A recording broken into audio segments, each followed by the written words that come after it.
ನೀಲಾಂಬರವೇ ನೀ ಅಂದರವಾಗಿ, ನೀಲಾಂಬರವೇ ನೀ ಅಂದರವಾಗಿ, ನಿನ್ನ ಕಣ್ಣುಗಳ ಕೋಟಿ ತಾರದ ಚಂದಿರನೆ ಅಂತಃಪುರವಾಗಿ, ಶುದ್ಧೋದನ ಮಳೆಯಾಗಿ ಪಾಮಾಯ ಇಳೆಯಾಗಿ ಶುದ್ಧೋದನ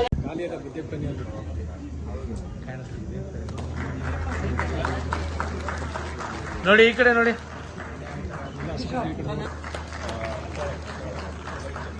ನೋಡಿ ಈ ಕಡೆ ನಂದಿ ಸರ್, ಈ ಕಡೆ ತಿರ್ಕೊಳ್ಳಿ.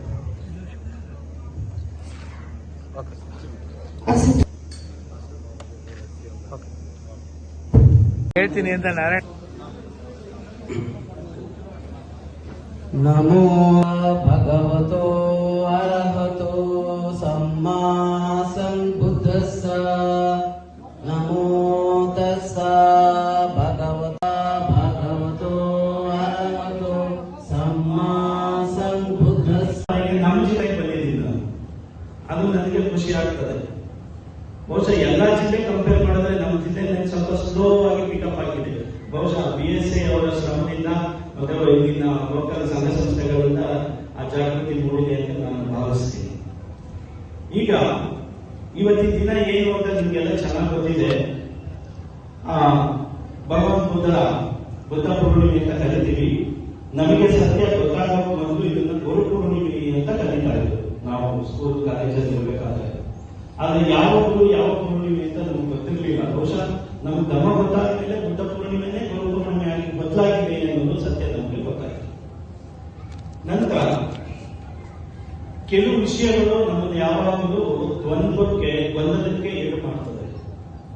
ಬಾಬಾ ಸಾಹೇಬರು ಬುದ್ಧ ಅನ್ನಿಸ್ತಾಮ ಬರೀಬೇಕಾದ್ರೆ ಕೆಲವು ಸೂಕ್ಷ್ಮ ವಿಚಾರಗಳನ್ನು ತಗೊಂಡು ಇದ್ರ ಬಗ್ಗೆ ನೀವು ವಿಚಾರ ಸಂಕಿರಣ ಮಾಡಿ ಸತ್ಯ ಶೋಧನೆ ಮಾಡಿ ಏನ್ ಸತ್ಯ ಇದೆ ಅದನ್ನು ತಿಳ್ಕೊಳ್ಳಿ ಅಂತ ಹೇಳಿದ್ರು. ಆ ನಿಟ್ಟಿನಲ್ಲಿ ನಮ್ಮ ಪ್ರಯತ್ನ ತುಂಬಾ ನಿಧಾನ ಆಗಿದೆ ಅಂತ ನಾನು ಭಾವಿಸ್ತೀನಿ. ಸೊ ಅದೇ ನೆಲೆಗಟ್ಟಲ್ಲಿ ಎಲ್ಲರೂ ಏನಕ್ಕೋಸ್ಕರ ನಾವು ಬುದ್ಧ ಧರ್ಮಕ್ಕೆ ಹೋಗ್ಬೇಕು, ಬಾಬಾ ಸಾಹೇಬ್ ನಮಗೆ ಕೊಟ್ಟಿದ್ದಾರೆ. ಏನಕ್ಕೆ ಹೋಗ್ಬೇಕು? ಜಗತ್ತಲ್ಲಿ ಆಲ್ರೆಡಿ ಅನೇಕ ಧರ್ಮಗಳಿದೆ, ಅನೇಕ ರಿಲಿಜನ್ಸ್ ಇದೆ. ಅದರಲ್ಲಿ ಇದು ಒಂದ, ಅವುಗಳ ತರ ಇದು ಒಂದ. ಏನಕ್ಕೆ ಹೋಗ್ಬೇಕು? ಈಗ ಆಲ್ರೆಡಿ ನಾವು ಕಂಫರ್ಟಬಲ್ ಆಗಿದ್ದೀವಲ್ಲ, ಚೆನ್ನಾಗಿದ್ದೀವಲ್ಲ, ಅವಶ್ಯಕತೆ ಏನಿದೆ? ಇದು ಪ್ರಶ್ನೆ ಬರುತ್ತೆ. ನಮಗೆ ಲಾಭ ಏನು? ಅದರಲ್ಲಿ ಸಾಧಕ್ಕೆ ಮಾತು ತೆಗೆದಿದ್ರೆ ನಾವು ಪಂಚಶೀಲ ಶುರು ಮಾಡ್ತೀವಿ. ಪಂಚಶೀಲ ಹೇಳೋದ್ರೆ ಅಲ್ಲೇ ನಿಮಗೆ ನಿಮ್ಮ ನಾಲಿಗೆಗೆ ಹೊಡೆತ ಬೀಳುತ್ತೆ, ನಿಮ್ಮ ದುರಭ್ಯಾಸಗಳಿಗೆ ಹೊಡೆತ ಬೀಳುತ್ತೆ. ಯಾಕಂದ್ರೆ ಈ ದುರಭ್ಯಾಸಗಳಿಗೆ ವ್ಯಸನಗಳಿಗೆ ನಾವು ಆಲ್ರೆಡಿ ಅನ್ಕೊಂಡ್ಬಿಟ್ಟಿದ್ದೀವಿ, ಅದರಿಂದ ಬರಕ್ಕಾಗ್ತಾ ಇಲ್ಲ. ಏನು ಭಗವಾನ್ ಬುದ್ಧರು ಹೇಳಿದ್ದಾರೆ ಅಂತಂದ್ರೆ, ನಾವು ತಿಸರಣ ಅಂತ ಹೇಳ್ತೀವಿ, 3 ಆಶ್ರಯಗಳು, ತ್ರಿರತ್ನಗಳು ಅಂತ ಕರೀತೀವಿ: ಬುದ್ಧ, ಧರ್ಮ, ಸಂಘ.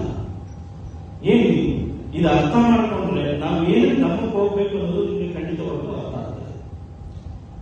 ಬುದ್ಧ ಅಂದ್ರೆ ಯಾರು ನಿಮ್ಗೆ ಗೊತ್ತಿದೆ. ನನ್ನ ಮತ್ತೆ ಕಥೆ ಹೇಳುವ ಅವಶ್ಯಕತೆ ಇಲ್ಲ, ಚರಿತ್ರೆ ಹೇಳುವ ಅವಶ್ಯಕತೆ ಇಲ್ಲ.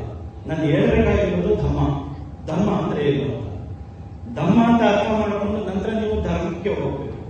ಧರ್ಮ ಅರ್ಥ ಮಾಡ್ಕೊಂಡು ನೀವು ರಿಲಿಜನ್ಗೆ ಹೋಗ್ಬೇಕು. ದಯಮಾಡಿ ಧರ್ಮ ರಿಲಿಜನ್ ಈ 3 ಸಮಾನಾರ್ಥಕ ಪದಗಳಲ್ಲ.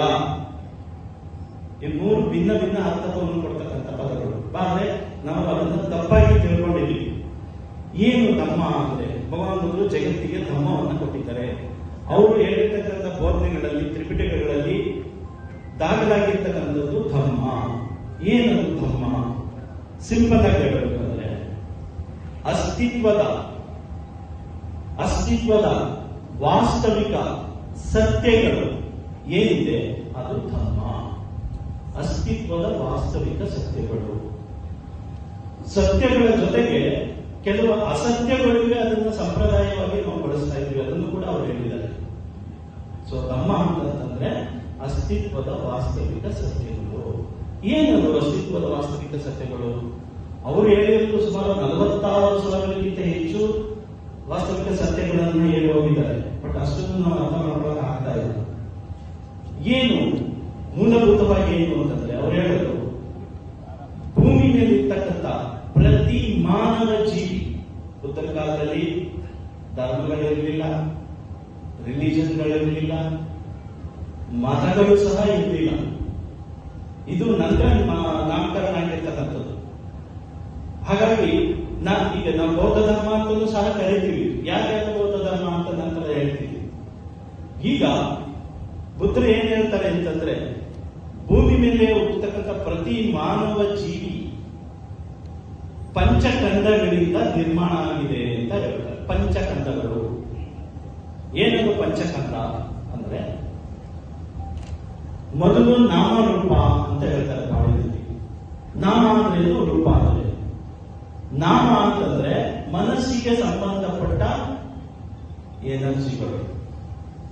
ರೂಪ ಅಂದ್ರೆ ದೇಹಕ್ಕೆ ಸಂಬಂಧಪಟ್ಟ ಎನರ್ಜಿಗಳು ಅಥವಾ ಧಾತುಗಳು. ಎನರ್ಜಿ ಅಂತ ಕರೆಯಬಹುದು, ಧಾತು ಅಂತ ಕರೆಯಬಹುದು.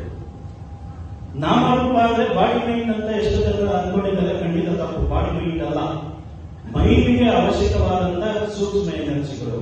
ಸಬ್ಸ್ಕ್ರೈಬ್ ಬಟನ್ ಮೇಲೆ ಕ್ಲಿಕ್ ಮಾಡಿ ಹಾಗೂ ನಮ್ಮ ಹೊಸ ವಿಡಿಯೋಸ್ ಅಪ್ಲೋಡ್ಗೋಸ್ಕರ ಪಕ್ಕದಲ್ಲಿ ಕಾಣುವ ಬೆಲ್ ಬಟನ್ ನಮ್ಮೆಲ್ಲ ವಿಡಿಯೋಗಳನ್ನ ಲೈಕ್ ಮಾಡಿ, ಶೇರ್ ಮಾಡಿ ಹಾಗೂ ಕಮೆಂಟ್ ಮಾಡಿ.